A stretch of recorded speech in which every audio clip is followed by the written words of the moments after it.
Because everything in creation requires a positive and a negative for balancement. If good and evil need each other. Evil could not exist without good, and good cannot exist without evil. They're the yin and yang. They polarities of each other. Everything, there is really no good and evil, because there's only one power in the universe, God. For you to kind of say that there's a good and an evil is kind of saying that there is a power on the level of God. And there's not a power on the level of God. Everything comes from the one.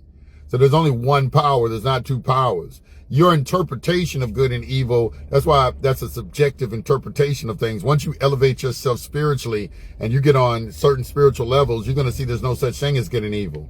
Because that's why it says in Isaiah, God even said, he said, I create good and evil. That's why that verse is in the Bible, where he says that. He said, I create good and evil.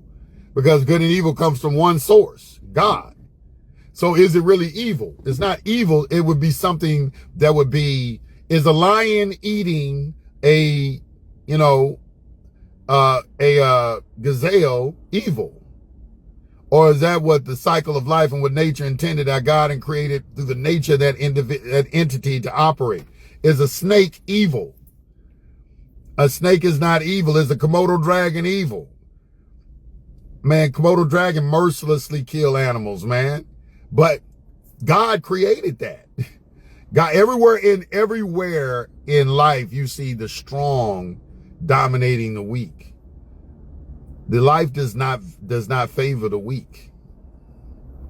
The weak are meant to be consumed by the strong. If you look at life, I mean, I know that sounds harsh, but just pay attention to nature. And also, the reason I say that is I want to put you up on game, because that's what the Illuminati believe. If you read Protocols of the Learned of the Design, they'll tell you straight there in their, the minutes of their meeting, might makes right. They go into a little dialogue tied to regular people. Y'all believe in all this good and evil and right and wrong and shit. And they boil it down to one thing: might makes right. And who has the gold makes the rules.